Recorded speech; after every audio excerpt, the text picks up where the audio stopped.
Pese a que era esperada, la muerte de José Mujica, que ocurrió ayer, sacudió a Uruguay y también a buena parte del mundo.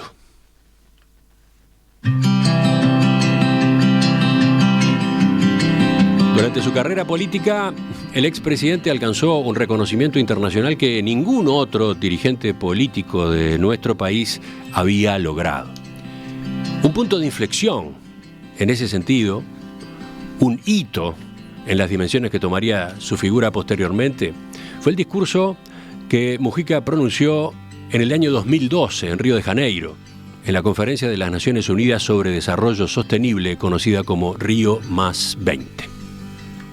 El mundo tiene los elementos hoy, materiales, como para hacer posible que 7.000, 8.000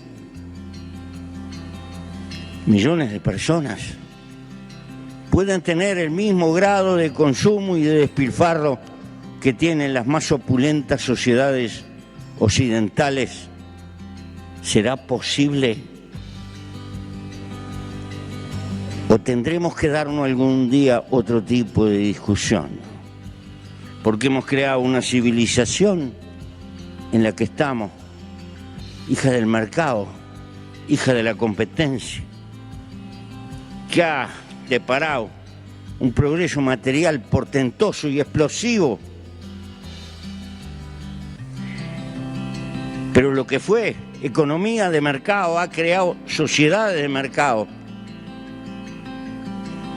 y nos ha deparado esta globalización que significa mirar por todo el planeta y estamos gobernando la globalización o la globalización nos gobierna a nosotros.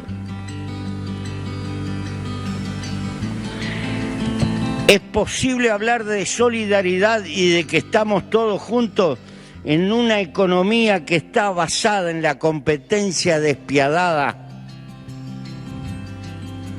¿Hasta dónde llega nuestra fraternidad?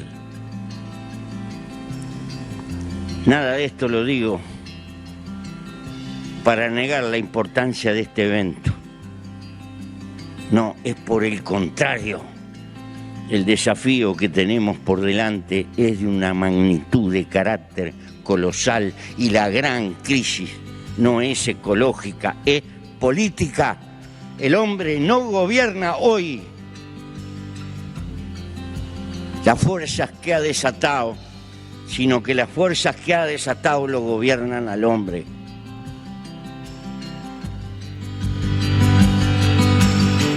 El rechazo de Mujica al consumo exacerbado y a las dinámicas que plantea el capitalismo en el presente, incluyendo su impacto negativo en el medio ambiente, fue desde entonces una de las banderas de su pensamiento y de su acción política. Eso está claro. Pero, ¿cuál era la ideología del líder histórico del MPP? Este tema ha dado pie a infinidad de análisis y discusiones. Por ejemplo, cuando algunos lo definían como marxista, él rechazaba de plano esa caracterización. Entonces, vamos a conversarlo con Leo Harari, a quien ustedes conocen de la Mesa Internacional acá en Perspectiva. Leo, buenos días, buenas tardes para ti, porque te encontramos en Francia, ¿no? Así es, en Francia y en primavera. Leo, buenas para todos. Leo, en los últimos años tú tuviste con Mujica una serie de reuniones y de discusiones. Fue una etapa muy fermental en el vínculo entre ustedes, todo después de mucho tiempo. ¿Por qué? ¿Qué pasó? No sé qué pasó. Fueron circunstancias relativamente casuales, pero se fueron como acelerando en los últimos tiempos. O cambiando de características, si querés, en la nueva etapa, quiero decir, después de muchísimos años de no habernos visto, el contador Enrique Iglesias quería conocerlo personalmente y me preguntó si yo tenía contactos. Sabía, mi hermano, creo que en ese entonces estaba editando un libro sobre Pepe, escrito por Mario Maceo. Y rápidamente, desde París y por teléfono, arreglamos un encuentro en Montevideo, entre ellos. Es decir, yo no participé, pero creo que ahí se conocieron. Y desde ahí, a menudo, cuando estábamos todos en Uruguay, terminábamos en la chacra de Iglesias comiendo un asado, o en mi ranchito, también comiendo un asado. Era menú único y obligatorio. Yo ahí simplemente como un intermediario social y participaba espontáneamente de las cosas, lo mismo que mi esposa Silvia, era cuestión tipo social. Pero ya no hace tanto, 2, 3 años, cuando salió el proyecto, es decir, cuando empezaron a haber algunos gobiernos progresistas de nuevo en América Latina, después de las elecciones de Boric y de Petro en particular, la idea de hacer una reunión informal en el Quincho de Varela, ya fuera con los presidentes, pero de forma, ya digo, no oficial, o con quienes ellos consideraran de particular cercanía, para hablar corazones abiertos, sin tapujos.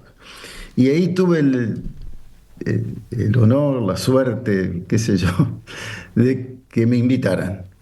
Y a partir de ahí sí reempezamos una relación, porque como bien decía el Pepe, él dice, yo soy bueno para el chamullo, no para los papelitos. ¿Por qué no escribís un papelito? Entonces yo me sentaba a tratar de pensar cómo el Pepe escribiría lo que tan bien dice. Y se transformó en una relación seguida y particularmente interesante, estimulante para mí, porque su forma de pensar fue durante bastante tiempo un misterio para mí. Y traté de indagar lo más posible para entender de dónde le salían las ideas hasta, en buena parte, sonará raro decirlo, pero me encontré a mí mismo. Es decir, llegó un momento en que me di cuenta que en el fondo del fondo, rascando, estaban las mismas emociones y también las mismas concepciones. Y bueno, fue una cosa linda, relativamente rápida, en donde empezamos a elaborar una especie de relato. Uh-huh. Yo conocía algo de esta historia, por eso te pregunté, por eso te consulté cómo fue ese contacto, ese nuevo contacto tuyo con Mujica después de tantos años, después de la época del MLN, porque por lo que estás contando resultó justamente un intercambio muy singular, muy fructífero, muy provechoso, que capaz que te hace una persona indicada para responder esta pregunta, ¿no? La que yo dejaba sobre la mesa recién. No ha sido fácil encasillar a Mujica desde el punto de vista ideológico. Dentro del Frente Amplio eso es muy controvertido. Entonces, a partir de aquellas charlas, ¿cuál es tu definición? ¿Qué ideología tenía Mujica? Mira, el mundo es demasiado complejo para abarcarlo y todos usamos algunos anteojos con los cuales filtramos muchas cosas y nos vamos quedando con otras. Una de las cosas que los que venimos de la izquierda usamos como anteojos es el principio de la lucha de clases. Y ya me di cuenta que el Pepe, eso no era un motor principal en sus reflexiones políticas. Él lo veía de otra manera. Y dándole vueltas a la cosa, encontré en el anarquismo, en particular el anarquismo ruso, esa idea de que el cambio del mundo parte de adentro de cada uno de los individuos.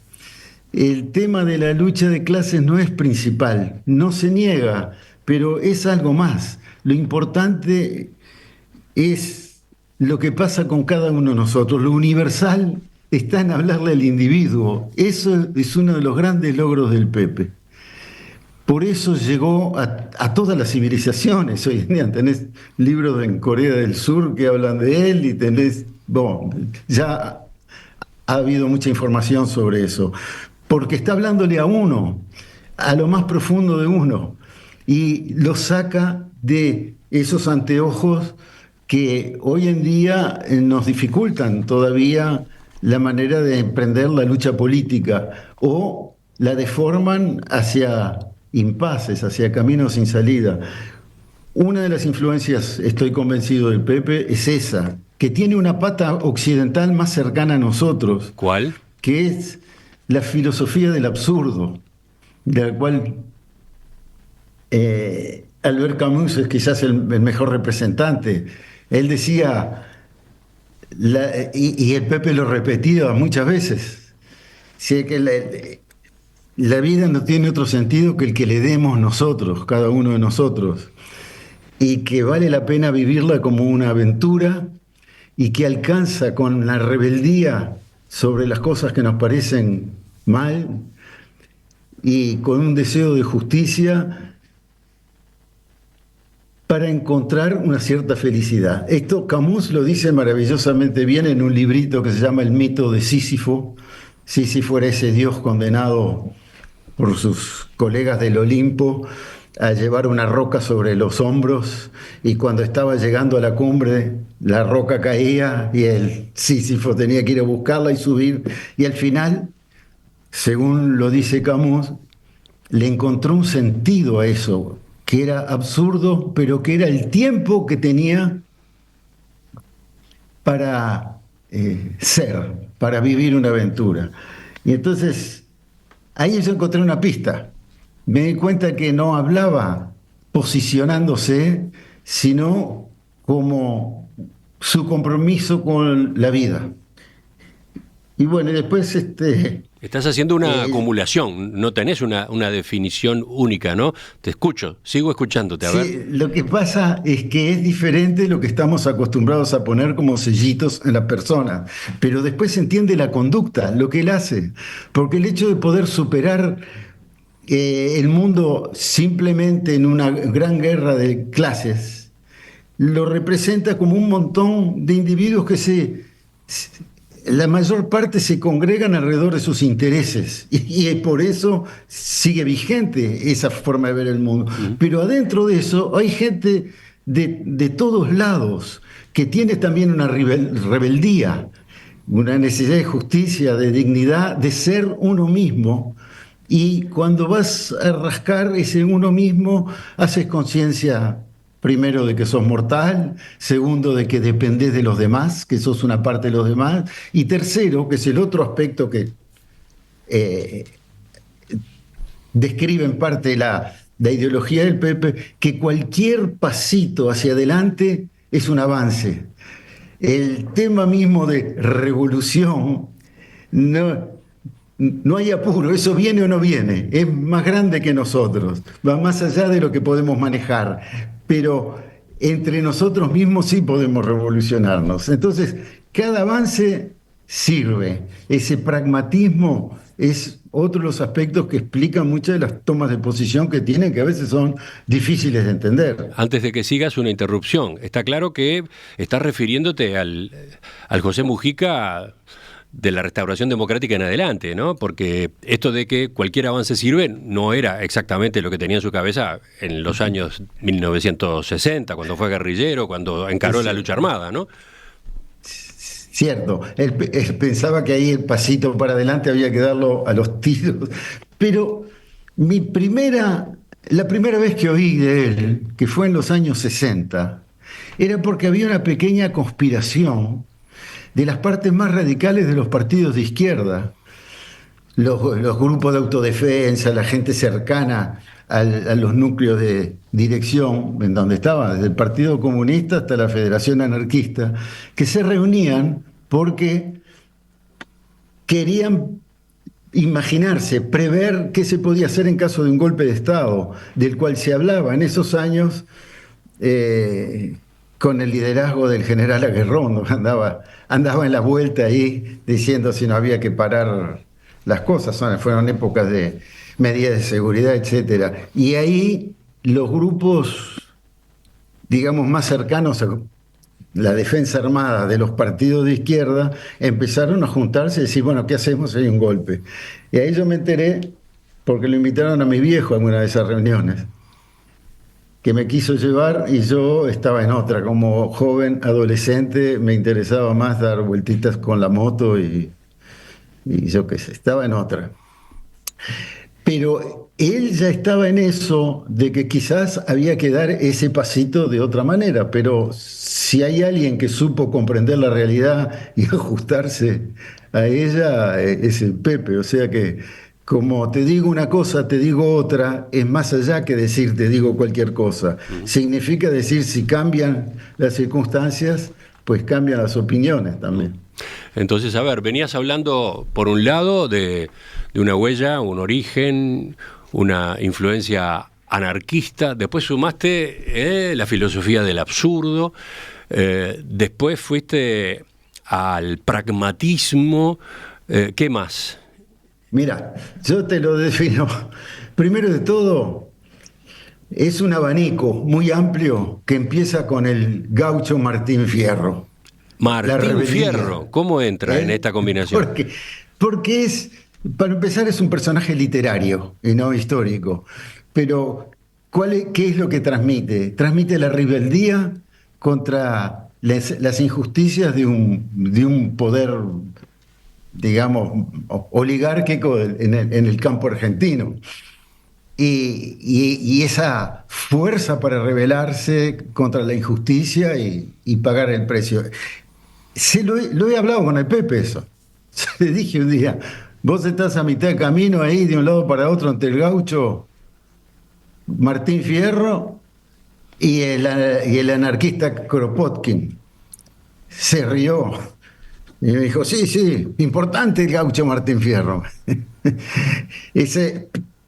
¿Qué más elementos configuran la ideología del Pepe? Tiene el anarquismo que te cuento. Tiene el hecho de superar el tema de masificar los seres humanos en clases como una simplificación. No lo niega, pero es una simplificación. Y piensa que el sentido de la vida es vivirla a fondo y ir desarrollando, ampliando el sentimiento de dignidad, y que eso no se puede hacer solo, se hace con los demás, pero sale de adentro de cada uno. Y te digo, lo he podido discutir esas cosas con él. Otra última referencia, porque si no vamos a poner una enciclopedia, no es el caso. La última referencia son los filósofos estoicos, en particular los romanos. Sí, eso lo ha dicho expresamente. En una entrevista, por ejemplo, señala, a veces me acusan de marxista. No, yo no soy nada de eso, soy un estoico, dijo. Y es verdad, y da para mucho, porque no era simplemente el hecho de la sencillez y de la austeridad, sino toda una manera de vivir de la cual él ha sido coherente. O sea, de ahí no hay mucha necesidad más que de ver su historia para comprender de que vivía estoicamente. Y está ahí Lucía para seguir mostrándolo. Estoicamente. A ver, profundicemos un poco más en esa otra de sus señas de identidad. Bueno, porque ¿qué dicen? Básicamente los estoicos dicen eso, que no somos nosotros mismos cuando estamos agarrados al consumo, al tener. Es la lucha entre el ser y el tener. Hay que ser uno mismo, hay que buscar adentro de uno hasta dónde tiene ganas de ir en la vida y qué son las cosas que realmente lo motivan, y dejar lo otro de lado, que no es indispensable, que no es necesario. Y eso tiene sentido y va a tener cada vez más sentido. Una de las cosas interesantes del Pepe, cuando estaba mencionando el discurso en Río de Janeiro, es la absoluta modernidad de lo que dijo. Hoy su discurso tiene todavía más sentido que cuando lo dijo. ¿Por qué? A ver, ¿en qué estás pensando? Porque estamos desbordados por un sistema que ha producido, como el mismo Pepe dijo, muchas riquezas y adelantos, pero ¿a qué precio? ¿Y hasta dónde podemos ir? ¿Y quiénes se quedan con esa riqueza y esos adelantos? Y esto ha llegado a un sistema que es incapaz de dar respuesta a todos los desafíos que tenemos hoy. Por ejemplo, el abuso sobre el medio ambiente y los problemas de cambio climático. Por ejemplo, el hecho de que en Estados Unidos tenés 3 personas que son más ricas que la mitad del resto de los norteamericanos. ¿Para qué necesitan tanta plata? Para comprar corbatas, no, ni siquiera usan corbatas. Y para comprar zapatos tenemos 2 pies nada más. No te sirve para nada tener 1 millón de zapatos. Bueno, estamos en esa ridícula situación en la que la explosión de productividad que ha tenido la humanidad no sirve para dar respuesta a las necesidades de la humanidad.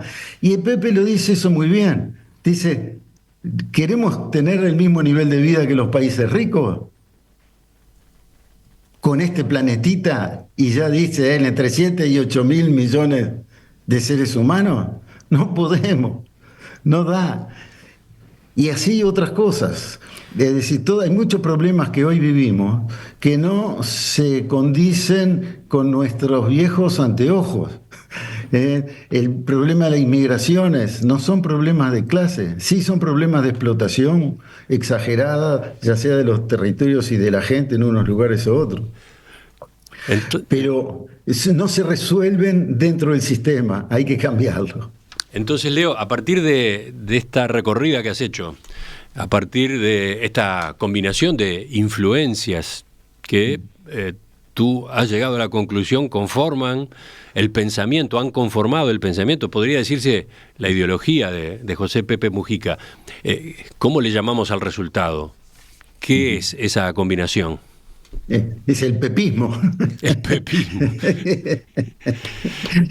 No sé si nacerá eso como una ideología. Yo lo que pienso es que con mucha honestidad intelectual y ganas de hacer cosas, es esa la ideología, es las ganas de hacer un mundo más digno, más justo y de vivir a fondo eso. El mismo Albert Camus, cuando escribió El mito de Sísifo, lo hizo para decir, la pregunta más importante de la filosofía es ¿por qué no me suicido? ¿Qué sentido tiene la vida? Por eso la filosofía del absurdo. Y él mismo se responde diciendo, Sísifo tiene que haber encontrado la felicidad cuando correteaba colina abajo a buscar la maldita piedra que tenía que volver a subir. Y bueno, esa es una manera de definir la vida, yo creo. Y yo creo que el Pepe estaría de acuerdo con nosotros si estuviera aquí. Y la última pregunta, capaz que es un poco más complicada.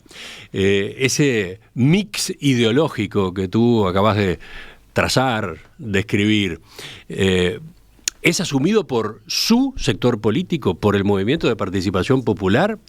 ¿O ese es el pensamiento de Mujica y el MPP lo toma como una de sus referencias, pero no la única? Bueno, yo creo que hay que hacer mucho camino para entender cómo eso que parece un cóctel de ideas es una forma de vivir. Y me imagino que está lleno de militantes que tienen esa forma de vivir.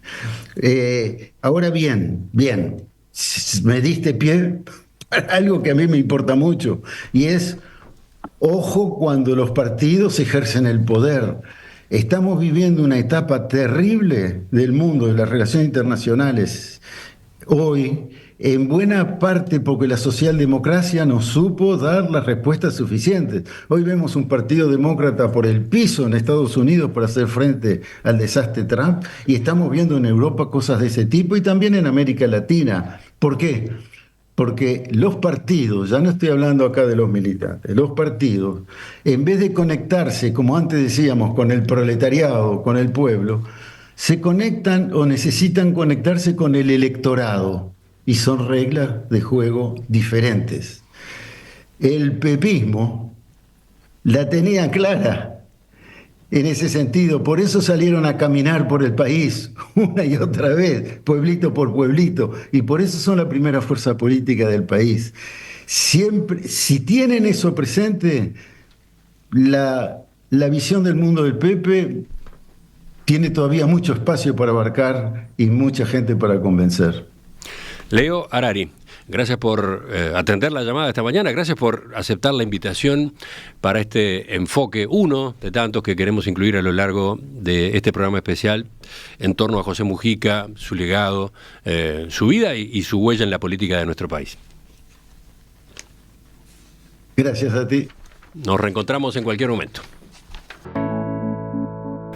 ¿Qué dicen los oyentes? Mucho dicen, desde temprano aportan, envían sus mensajes, sus sentimientos, sus evaluaciones.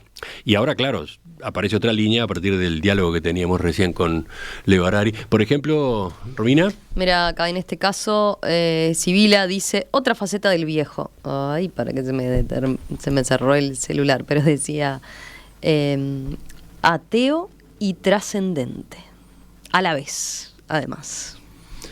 Después dicen mensajes como el de Luis, si quieren leer y conocer a Pepe, lean el discurso que realizó el 16 de marzo de 1985, 2 días después de salir de la cárcel. Fue en el Platense Patín Club, lo hizo sentado porque no podía mantenerse mucho tiempo parado. Es una buena recomendación, vamos a buscarlo, vamos a colocarlo como parte de esta cobertura especial. Y Martín mandaba unos minutos antes incluso de la nota con Leo, decía, bueno, es difícil encasillar a Mujica en una ideología porque fue alguien que hasta último momento estaba dispuesto a aprender. Yo creo que eso lo llevó a moderarse cada vez más. No es fácil a su edad ser capaz de aprender. ¿Cómo fue su llegada a la presidencia de la República? ¿Cómo se trabajó a José Mujica, dirigente político, para que tuviera estatura de estadista, de gobernante? Ese va a ser el tema en los próximos minutos.